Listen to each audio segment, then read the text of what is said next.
हैं संसद के मानसून सत्र का आज आखिरी दिन था। सत्र की शुरुआत 21 जुलाई से हुई थी और दोनों ही सदनों में ऑपरेशन सिंदूर पर चर्चा को छोड़ करके इस सत्र में बहुत कम कामकाज हुआ। एक महीने लंबे सत्र के दौरान लोकसभा ने 12 और राज्यसभा ने 14 विधेयकों पास किए हैं, लेकिन बार बार व्यवधान, स्थगन और बाइकॉट जारी रहा। लोकसभा स्पीकर ओम बिरला ने बताया कि सदन में 120 घंटे चर्चा का समय निर्धारित किया गया और सिर्फ 37 घंटे ही चर्चा हो पाई। इसके साथ ही 2 बार स्थगन के बाद लोकसभा की कार्यवाही अनिश्चितकाल के लिए स्थगित कर दी गई। राज्यसभा में मानसून सत्र के पहले दिन बिल ऑफ लैंडिंग बिल 2025 ही बिना किसी व्यवधान के पास किया गया। दूसरे विधेयक हंगामे के बीच कुछ चर्चा के बाद या विपक्षी दल के बॉयकॉट के बाद पास हुए। विपक्षी सांसद बिहार में एसआईआर पर चर्चा कराने की मांग करते रहे। उनके विरोध और हंगामे के कारण दोनों सदनों में कार्यवाही नहीं हो सकी। मॉनसून सत्र के आखिरी दिन राज्यसभा में ऑनलाइन गेमिंग बिल भी पेश किया गया। इस बिल को अश्विनी वैष्णव ने पेश किया। विपक्ष ने जमकर हंगामा किया। हंगामे के बीच राज्यसभा से बिल पास हो चुका है। एक दिन पहले ऑनलाइन मनी गेम्स पर पूरी तरह से बैन लगाने वाले ऑनलाइन गेमिंग प्रमोशन और रेगुलेशन बिल 2025 लोकसभा से भी पास हुआ था। लोकसभा के मानसून सत्र को स्थगित करने से पहले लोकसभा स्पीकर ओम बिरला ने बताया कि इस सत्र में 419 सवाल किए गए, जिसमें से सिर्फ 55 के उत्तर दिए गए। पूरे सत्र के दौरान चर्चा का समय 120 घंटे निर्धारित था, लेकिन 37 घंटे ही चर्चा हो पाई। उन्होंने हंगामे पर नाराजगी जताई। हम 18वीं लोकसभा के 5वें सत्र की समाप्ति की ओर अग्रसर हैं।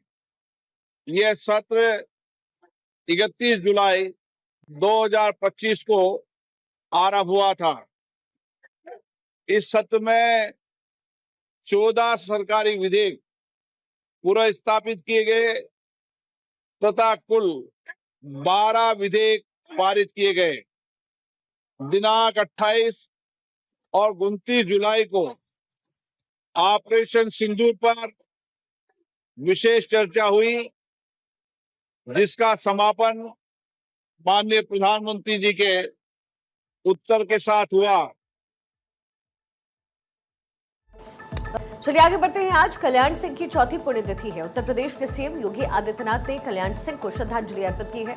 सीएम योगी आदित्यनाथ ने एक्स पर पोस्ट कर कहा है कि कल्याण सिंह का जीवन जनता के कल्याण, राष्ट्रवाद और सांस्कृतिक अस्मिता को समर्पित रहा। वो राजनीतिक जीवन के हर एक पड़ाव पर अपने सिद्धांतों पर अडिग रहे हैं। कल्याण सिंह की पुण्यतिथि के मौके पर अलीगढ़ में हिंदी गौरव दिवस कार्यक्रम का आयोजन किया गया। इस मौके पर मुख्यमंत्री योगी आदित्यनाथ ने कल्याण सिंह के जीवन, उनके सिद्धांत और संघर्षों को याद किया। उत्तर प्रदेश की बिगड़ी हुई हालात में उत्तर प्रदेश के अंदर कानून का राज कैसे होना चाहिए और सुशासन के लक्ष्य को कैसे प्राप्त किया जाना चाहिए, लेकिन विरासत और विकास की यात्रा कैसे साथ साथ चल सकती है, अपने छोटे से कार्यकाल के दौरान सरदेव बाबूजी ने उत्तर प्रदेश में करके दिखाया। और उसके उपरांत जब उनकी चुनी हुई सरकार को अलोकतांत्रिक तरीके से कांग्रेस ने भंग करने का काम किया था, बर्खास्त करने का काम किया था, राम जन्मभूमि के लिए उन्होंने क्षण भर की भी देरी नहीं की और अपने पद को छोड़ करके उन्होंने इस बारे में कहा था कि हां, अयोध्या में विवादित ढांचा के गिरने की जिम्मेदारी मैं ले रहा हूं अपने ऊपर। किसी राम भक्त का कोई बाल बांका नहीं होना चाहिए। यूपी के मुख्यमंत्री के तौर पर कल्याण सिंह ने प्रदेश के कानून व्यवस्था को मजबूत करने की दिशा में कई कड़े कदम उठाए। साथ ही शिक्षा के क्षेत्र में उनकी तरफ से लिए गए फैसले आज भी याद किए जाते हैं। कल्याण सिंह 1991 से 92 तक और फिर 97 से 99 तक 2 बार यूपी के मुख्यमंत्री रहे। कल्याण सिंह ने राजस्थान और हिमाचल के राज्यपाल के तौर पर भी अपनी सेवाएं दी थी। भारत सरकार ने उन्हें 2021 में मरणोपरांत पद्म विभूषण से सम्मानित किया था। सीएम योगी आदित्यनाथ आज एटा के दौरे पर रहे, जहां सीएम योगी ने नवनिर्मित श्री सीमेंट फैक्ट्री का लोकार्पण किया। साथ ही सीएम योगी ने एटा को एक विद्युत उत्पादन प्लांट की भी सौगात दी है। इस दौरान सीएम योगी ने उत्तर प्रदेश की पिछली सरकारों के कार्यकाल की नीति और नीयत पर सवाल उठाए।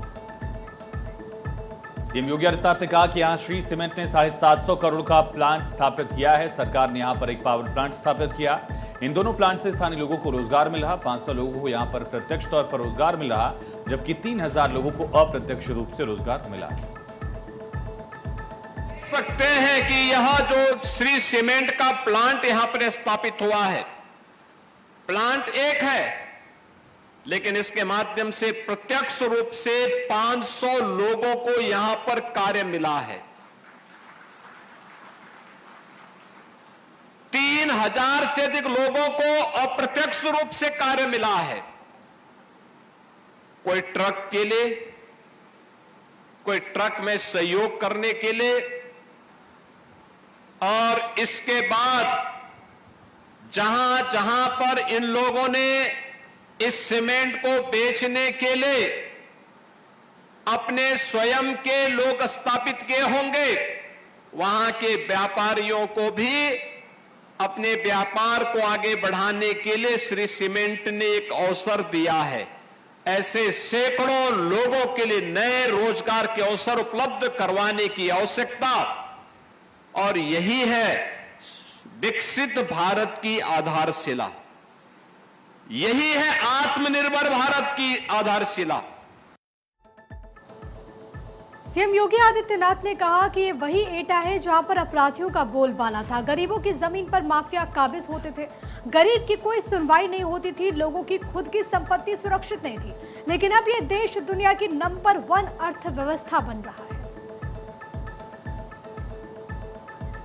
सीएम योगी ने विपक्ष पर निशाना साधते हुए कहा कि अंग्रेजों के बाद सपा कांग्रेस ने तबाही का मंजर पैदा करके देश को आगे बढ़ने से रोक दिया। 2017 से पहले उत्तर प्रदेश में कोई निवेश के लिए तैयार नहीं होता था, लेकिन अब 15 लाख करोड़ के निवेश के प्रस्ताव हकीकत साबित हुए हैं। उत्तर प्रदेश के मुख्यमंत्री योगी आदित्यनाथ के निर्देश पर प्रदेश में फार्मर रजिस्ट्री को लेकर के विशेष अभियान 16 सितंबर से शुरू किया जाएगा। इस अभियान का उद्देश्य किसानों के भूमि अभिलेखों को आधार से जोड़ना है और किसानों को योजनाओं का लाभ बिना किसी परेशानी के उपलब्ध करवाना है। सरकार ने साफ किया है कि जिलाधिकारियों की जिम्मेदारी तय होगी और उन्हें रोजाना अभियान की प्रगति पर रिपोर्ट देनी पड़ेगी। योगी आदित्यनाथ सरकार का मानना है किसान को सरकारी योजनाओं का सीधा लाभ तभी मिल पाएगा जब उसकी जमीन का रिकॉर्ड पूरी तरह सही होगा, अपडेटेड होगा। कई बार जमीन की कागजों में मालिक का नाम अधूरा या फिर गलत पाया जाता है, इसको सुधारने का ये प्रोसेस शुरू किया जाएगा। और इसी वजह से किसानों को योजनाओं का लाभ लेने में काफी दिक्कत आती है और यही कारण है कि मुख्यमंत्री ने राजस्व विभाग को निर्देश दिया कि सभी किसानों के अधिकार अभिलेख में नामों का आधार से मिलान कर सही दर्ज हो। इसके लिए राजस्व अधिकारियों को एक एसओपी उपलब्ध कराई जाएगी ताकि हर जिले में एक जैसी प्रक्रिया अपनाकर रजिस्ट्री पूरी हो सके। योगी सरकार के इस फैसले से किसानों में खुशी का माहौल है और जिलाधिकारी ने सभी सरकार के इस निर्देश के बाद तैयारियां शुरू कर दी हैं।